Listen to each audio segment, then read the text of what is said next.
네. 자, 보세요. 왜 저렇게 후퇴하게 됐는가, 저들이. 우선 수학입니다.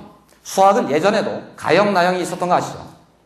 가형은 자연계열, 나형은 인문계열. 가형 어렵고 나형이 쉬웠습니다. 그래서 자연계열 학생들 중 중하위권 친구들이 시간이 가면 갈수록 점점 수학이 싫어져서 수포자 대열로 합류하다가 자연계열 학생도 인문계열 치르는 수리나형을 시험 볼 수 있다는 것을 알아채고는 전향한 바 있습니다. 그래서 이미 자연계열은 예년에도 저런 일이 벌어졌습니다. 자, 그래서 그걸 가상으로 정리를 해보면 어쨌든 수학비를 지정한 학교가 상위 48개 대학이고요. 영어비 지정 대학이 64개입니다. 전 자연계열입니다. 그러니까 당연히 상위권 모든 이과 학생들은 수학비가 필수겠죠. 그러면 상위권이 아닌 애들의 고민이 생기는데 네, A, B 선택하는 대학이 120개 대학이고요. 그러니까 당연히 하위권 입장에서는 굳이 꼭 어려운 B를 쳐야 될 이유가 없겠죠. 인문계열이 아닌 자연계열이라 하더라도 네, 왜냐하면 전향했을 때는 쉬운 시험이니까 점수를 높일 수 있다는 점이. 두 번째는 이미 수포자라면 공부할 의지가 사라졌으므로 그래도 쉬운 거를 가지고 해보겠다라고 생각할 수 있다는 겁니다. 두 번째 변수가 있습니다. 자연계열의 저 두 번째 변수는 의대인데요. 네, 보시다시피 하나, 둘, 셋, 넷, 다섯, 여섯, 일곱, 여덟, 아홉, 10개의 의대는 네, 수학 A도 인정한다. 네, 고등학교 3학년 여름에 매우 심각하게 고민해야 될 주제 중에 하나입니다. 우리는 현재 그러나 고등학교 몇 학년이죠? 1학년. 네, 나는 의대 갈 것이고 수학이 싫어서 지금부터 A형을 공부합니다. 이게 바보입니다. 그죠? 왜냐?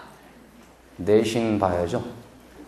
내신으로는 인문계열 시험을 보는 게 아니고 자연계열 시험을 보는 거죠. 그죠? 고등학교 3학년 여름에는 저 주제가 또 등장한다. 그러니까 3월, 6월, 9월 수능으로 가면 갈수록 점점 이민자가 늘어난다는 겁니다. 네, 저 보이십니까?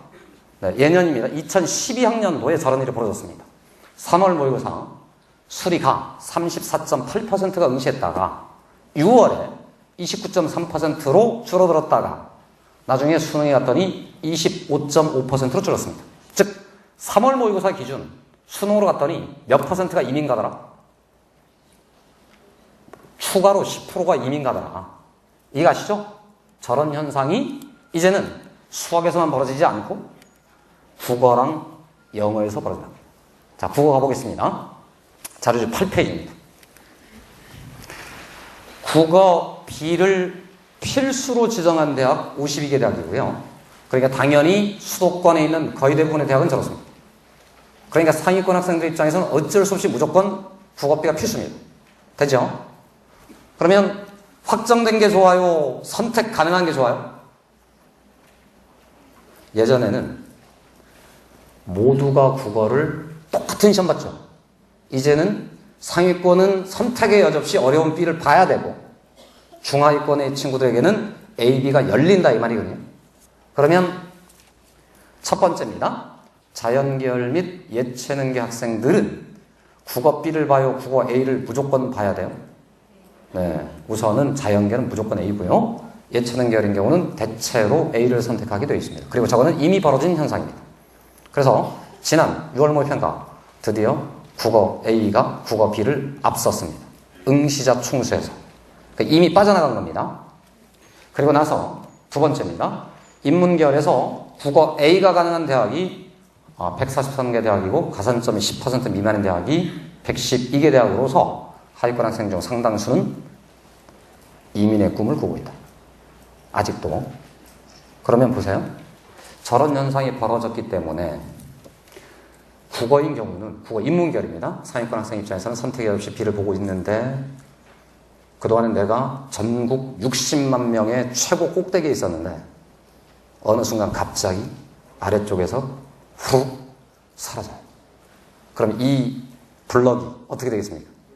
쿵 하고 추락하겠죠? 네, 그걸 일명 테트리스 효과라고 명명해봤습니다. 테트리스 해보셨죠? 네, 딱 그거에 부합할 만한 개념이에요. 3월에 51.5%가 국어 B였습니다. 간신히 A를 앞질렀었는데 6월에 갔더니 49.7%로 이제 역전됐습니다. 그러면 저 수치의 변화는 자연계열이든 예체능계가 만들어낸 변화가 아니고 어디서 만들어낸 변화입니까? 인문계열 안에서 벌어진 변화입니다. 인문계열 하위권이 이탈한다. 그런데 보통 하위권 학생일수록 정보에 민감해요? 어두워요? 어두워요. 아직 몰라요. 언론이 열심히 지금 떠들어줘요. 드디어 알아요. 그러면 수능에 갔을 때는 저 효과가 조금 더 과격해질 것이다. 그래서 아마도 추가로 한 3% 정도는 감소하지 않을까라고 예상해 봅니다. 느껴지시죠? 즉 국어에서 1등급 따기가 어려워졌다. 그러니까 연대 고대가 그런 걸 고려해서 2등급 하나도 인정하기로 하였다. 이해하십니까? 네. 중하위권의 고민. 중하위권. 이 자리에는 다 상위권이 있으리라고 기대를 해봅니다만은 어쨌든 중하위권 친구들이 어떤 심리에 있는지를 알아야 변화의 핵심을 간파할 수 있습니다. 중하위권은 이렇지 않습니까? 내 밑이 없어. 왜? 하위권이 다 어디로 갔어요? 이민 가버렸어요. 그럼 나도 몰래 어느새 떨어진 거죠. 9등급으로. 그러면 고민이 될 거 아닙니까? 나도 갈까? 그런데 국어는 만만치가 않습니다. 간 그곳에 자연계열 최상위권이 있어요. 그러니까 성적 지표가 말이죠. A형하고 B형의 분포가 비슷해요. 여러분 자연계열 최상위권하고 인문계열 최상위권하고 국어를 누가 더 잘한다고? 또 자연계열 잘해요? 비슷해요. 그러니까 자연계열 최상위권 애들이 국어를 포기하지 않는다 이거죠. 거꾸로 수학을 생각해 보세요. 인문계열 최상위권, 자연계열 최상위권, 수학은 누가 잘해요? 압도적으로 자연계가 잘해. 그러니까 자연계 중위권이 전형하잖아요? 인문계열 최상위권이 만만한 거예요. 그런데 인문계열 중위권 국어 잘 못하던 애가 이리 가잖아요. 1등급으로 치고 올라갈 수 있다고 없다고? 이게 만만치 않다. 그래서 저 중하위권은 붙들릴 가능성이 높습니다. 그래서 국어는 변동폭이 크지 않다고. 이해하시죠? 다음 저겁니다. 문제가 상위권에 처진 이민을 가버렸으니까 아까 우리가 계산해봤지 않습니까? 1000명 중 40등 했던 사람이 순식간 이민 효과 때문에 등급이 떨어진 거예요. 즉 한 문제를 더 틀리면 이게 감당할 수 없는 사태가 벌어지다. 그래서 중하위권에게 드리는 말씀. 이민 갈 고민하지 말고 그냥 공부합시다. 그다음에 상위권인 경우는 방심하면 이게 망하게 생겨납니다. 국어가 그렇습니다. 우선 영어입니다. 영어. 이번엔 거꾸로 7페이지에 자료들이 나와 있는데 영어는 조금 더 많은 89개 대학이 영어비를 지정했습니다. 그러니까 계속 갔습니다. 상위권 학생들에게는 수능 선택의 여지가 없습니다.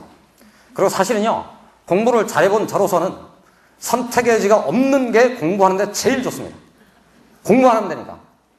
괜한 거 가지고 오락가락 고민하는 것이 공부의 방해 요소죠. 원래는. 자, 갑니다. 예체능계열 대부분은 영어 A가 가능합니다. 영어 B 가산점 대부분 20% 이내이다. 영어 A는 쉽다. 그러나 영어 A 선택자들은 영어를 못한다. 이제부터 7페이지를 가서 약간의 산수를 다시 해보고 오겠습니다. 혹시 펜 있으십니까? 없으신 분들은 암산 바랍니다. 7페이지 아래쪽에 영어 A, B 선택에 따른 실력 편차를 가보겠습니다. 영어 A 평균이 몇 점이라고? 46.6점의 동그라미. 영어 B 갑니다. 평균 몇 점? 58.39점. 몇 점 차가 나 있습니까? 대략 12점 차이가 나 있죠? 다시 영어 A가 쉽다고 B가 쉽다고? A가 쉽다고. 쉬운데 평균이 어떻다고? 낮다고. 어떤 애들이 많이 몰려있다는 겁니다. 못한 애들이 상당히 많이 몰려있는데 그 효과를 밑에 등급 점수 커트라인 점수를 잠깐 보십시오. A형입니다. 만점자가 몇 점이라고요? 만점자 몇 명? 거긴 안 나와 있죠? 네, 만점자가 모든 과목 통틀어 제일 적대입니다. 어쨌든 100점짜리 있긴 있는데 그러니까 영어 A의 100점짜리는 어떤 애인지 상상이 되십니까? 연고대 예체능계의 최상위권인 애들이 그렇습니다. 자, 그럼 내려갑니다.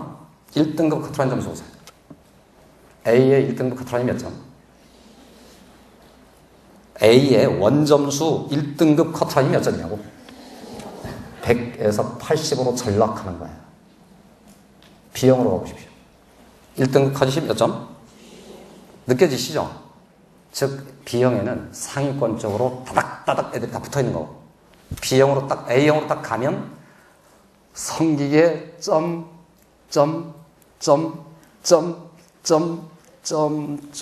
다다다닥 느껴지시나요? 이러니까 이쪽 표준점수 계산에 가보면 압도적인 격차가 생기죠. 네, 어쨌든 계산해보면 그렇게 됩니다. 그러면 이거 보세요. B형의 5등급을 일단은 가십시오. 표준점수가 몇 점입니까? 94점 보이죠? 네모 박스. 자, 이제부터 산수해 봅니다. 94 곱하기 1.2. 94 곱하기 1.2. 112.8. 이번에는 94 곱하기 1.3 해보겠습니다. 그럼 0.1을 더하면 되는 겁니다. 네. 122.2입니다. 잠깐 써두십시오. 무슨 말씀이냐면 가산점을 20%를 준다고 쳐요. 그러면 B형에서 94점 먹은 애가 표준점수로 곱하기 1.2 한다 이겁니다. 그러면 대학이 반영할 때는 94로 반영하지 않고 몇으로 반영한다고? 112.8점으로 반영해 준다는 거예요. 이해하시죠? 영어 B형에서 5등급 먹은 애는 실제 원서를 내면 가산점이 20%인 대학에서는 94로 반영하지 않고 112.8이거든요. 그럼 A형으로 딱 가보십시오. A형 112.8은 몇 등급이라고? 112.8. 3등급 맞습니까? 4등급입니까? 죄송합니다. 그럼 보세요. B형에서 5등급 하던 친구가 A형으로 전향했다고 쳐보십시오. 얘가 3등급 이상만 먹으면 예전 점수보다 높죠. 그런데 아까 말씀드린 것처럼 A형은 쉽다고요? 어렵다고요? 쉬워요. 그럼 위가 지금 성겨 있잖아요. 그럼 아마도 5등급이 내서 전향하면, 네, 전문가한테 제가 여쭤봤습니다. 2등급으로는 간다. 최소한. 그럼 이 격차를 생각해 보면 현재 영어 B를 선택했었는 중하위권 친구들이 B를 보려고 하겠습니까? A를 보려고 하겠습니까? 그래서 많이 이탈할 거라고 예측되고 있는 겁니다. 이해하시죠? 아직 벌어지진 않은 거고요. 돌아오겠습니다. 그래서 가산점이 20%인 대학까지는 A로 전향하는 애들의 발목을 잡을 수가 없게 됐다 이거예요. 물론 30%가 되면 조금 그 효과는 있는데 다 세봤거든요. 전국 기준 7개 대학이 그렇습니다. 30% 주는 대학이 7개밖에 안 된다. 그러니까 상당수의 중하위권 친구들이 이탈할 것이다. 그래서 또 터트리스 효과입니다. 자, 이번에는 영어입니다. 영어 B 응시자를 추적해봤더니 3월에는 87.6%가 B를 응시했었습니다. 6월에는 82.5%입니다. 5%가 깎였거든요. 그리고 예측 7회입니다. 7월에 교육청 모의고사가 또 한 번 있거든요. 거기 지금 원서를 받았대요. 또 까였답니다. 저렇게. 그러면 수능에 갔을 때는 대략 한 최소한 23% 정도는 저쪽으로 이탈을 해서 한 77% 적게 잡은 수치입니다. 많이 잡으면 전문가들에 따라서는 한 30%가 이탈을 해서 남은 애들이 70%만 남을 것이다라는 얘기가 있어요. 70%가 될 수도 있다. 저게. 왜? 가산점 효과가 이 쉬운 수능에 못하는 애들만 모여있는 그 집단에 딱 갔더니 가산점이 아직 너무 작다 이거예요. 그렇다고 가산점을 50% 줄 수는 없잖아요. 네, 그렇게 돼서 저런 처지가 될 것 같다. 자, 그런데 중위권의 고민입니다. 내 밑이 없어요. 근데 A형으로 가면 1등급을 먹을 것 같아요. 자, 그런데 거기에 또 문제가 있어요. 갈 수 있는 대학이 문제입니다. 아까 68개 대학이 지정됐다고 그랬죠. 수도권에서 A형, 영어 A형을 인정해주는 대학이 한 5, 6개가 되는데요. 제가 한번 읊어드려 보면 1. 경인교대. 괜찮죠? 여기서 호응이 없구나. 네. 다음 성공회대. 주로 카톨릭 혹은 종교 계열의 학교들이 그렇습니다. 그리고 나면 그렇게 된 한 7개 정도 대학을 제외하고는 없어요. 수도권에 있는 거의 대부분의 대학은 몽땅 영어 B가 필수입니다. 그러니까 A형으로 전향하고 싶으면 서울을 떠나라 이 말이거든요. 수도권을 떠나야 됩니다. 그러니까 어떤 그 효과가 생긴단 말이거든요. 그런데 지방에 있는 학생들을 생각해보세요. 지방에 있는 중하위권 학생들 입장에서는 굳이 꼭 서울로 가야 될 이유는 없어요. 이해가시죠? 네, 저도 지방 출신이다마는 대부분의 친구들이 고향에 남습니다. 그런 친구들은 전향합니다. 예, 상위권은 적습니다. 네, 영어마저도 밑입니다. 저런 효과들을 고려해야 되고, 이 말이 무슨 말씀이냐면 특히나 인문계열 학생의 경우는 영어하고 국어를 소홀히 하면 곤란하는 거예요. 예년과 다르다. 선배 애들과 다르다. 즉 지금 대학교 간 애들인 경우는 한마디로 말해서 국어, 나 영어 좀 잘해요. 조금 뭐 놀다가 나중에 한 번 더 열심히 하면 뭐 치고 올라가겠지. 그런데 그때하고 다른 처지가 생겼다는 거예요. 못한 애들이 빠져나가기 때문에. 잘하는 애가 빠져나가면 좋죠. 못한 애가 빠져나가기 때문에 동일한 수준의 애들 간에 아주 치열한 경쟁이 기다리고 있다. 그래서 공백이 생기지 않게 하는 것이 매우 중요하다. 이 점을 인문계열의 친구들인 경우는 반드시 염두를 둬야 됩니다. 자, 이번에는 탐과목인데요. 탐과목은 좀 간단하게 설명드리겠습니다. 사회 탐과목이 10과목인 거 아시죠? 그리고 우리는 예전에 설명회에서 저 10개 중에 2개를 찍어보기로 했었습니다. 이때도 잘하는 애들이 선택하는 걸 찍기로 한 게 아니고 못하는 애들은 어떻게 찍을까를 생각해보고 그걸 가지고 객관적인 조건을 확인해보려 했는데 그때 여러분들이 다시 수능을 본다면 뭘 선택할지를 생각해보면 된다 그러죠.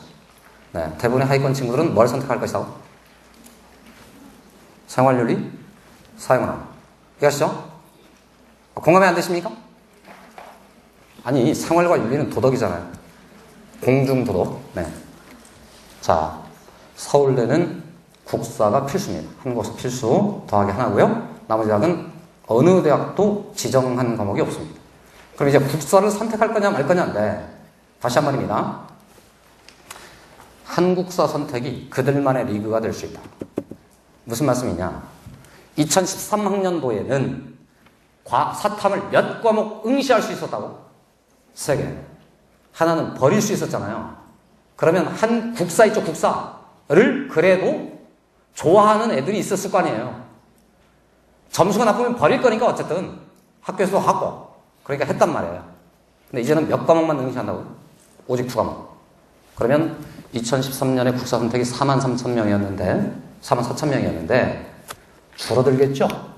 자, 그래서 몇 가지 조건들을 확인해봤습니다. 서울대입니다. 서울대에 있는 학과들 중에서 입학정원 중 국사를 수능에서 선택하여 치러야 되는 모집 인원들을 세봤어요. 우선 정시입니다. 정시는 수능을 다 응시해야 되고 한국사가 필수니까 다 해야 되거든요. 그걸로 합격하는 애가 360명이에요. 나머지는 다 수시에서 합격하는 거고요.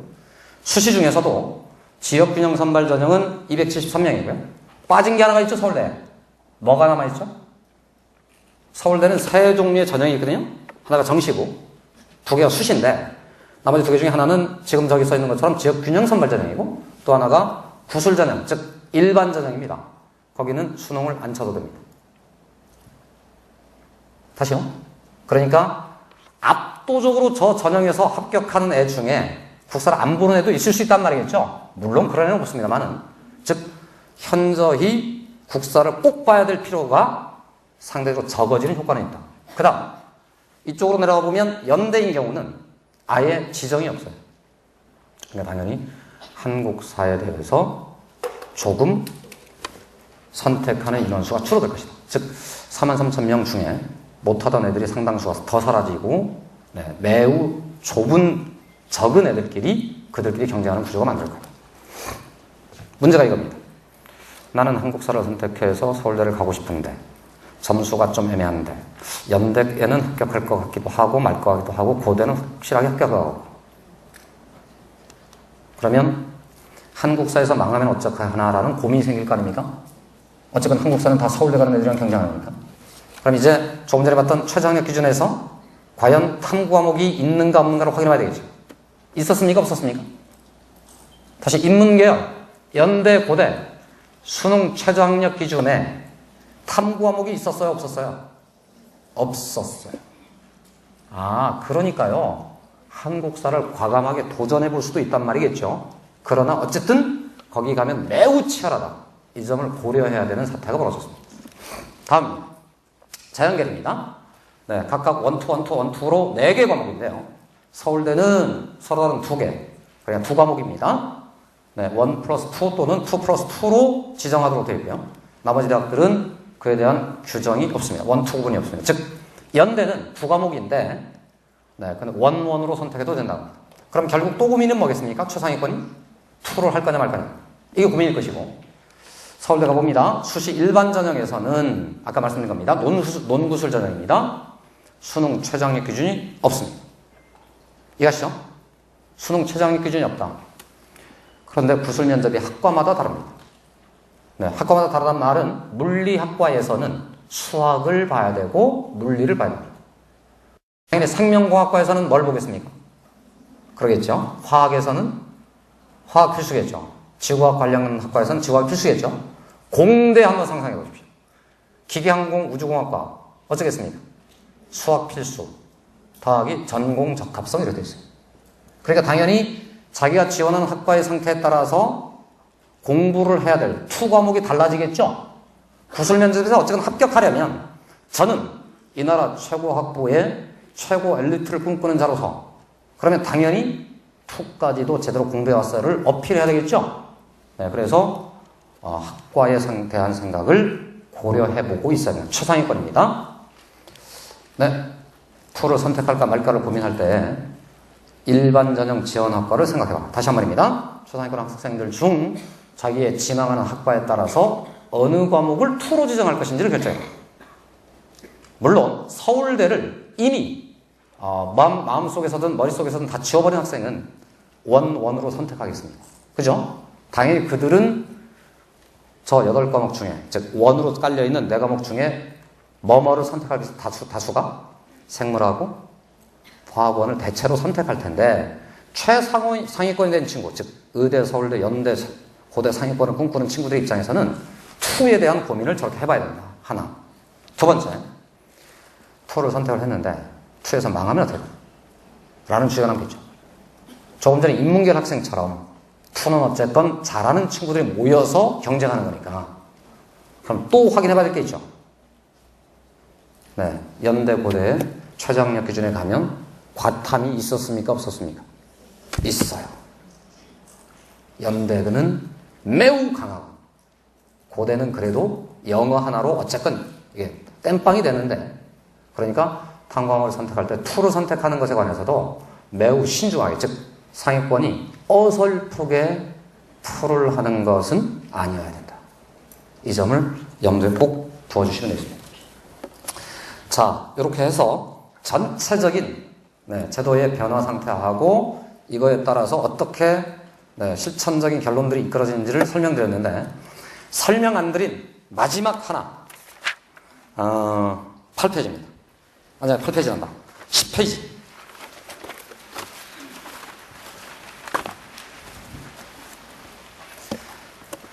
재학생은 줄어들고 졸업생은 늘어난다.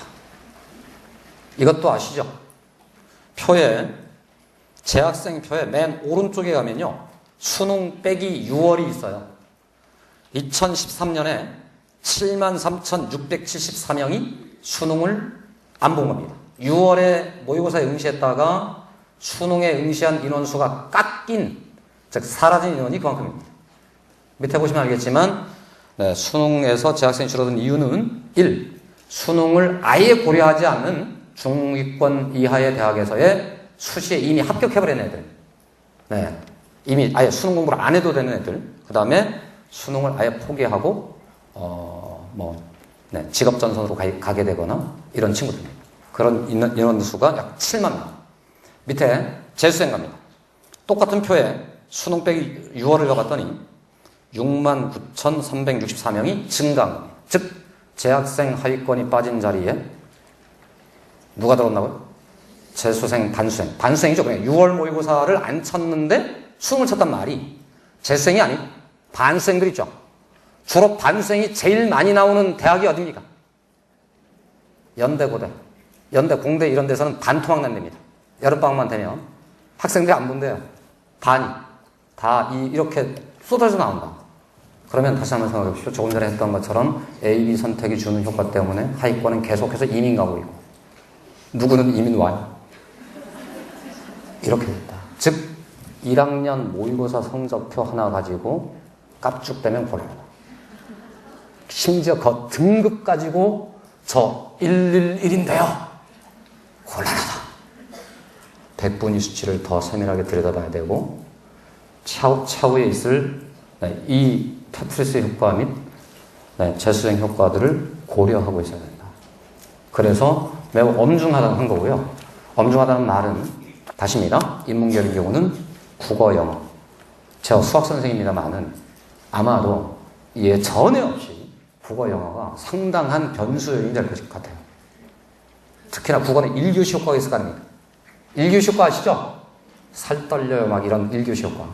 그래서 국어는 오히려 한 120% 정도 공부를 해야 된다. 잠시 뒤 한민우 선생님께서 나오셔서 영어 듬성 공부하는 자들이 어떤 비극적 최후를 맞이하게 될 것인지를 설명드리도록 하겠습니다. 네, 1부 마치고요. 2부 순서로 넘어가도록 하겠습니다.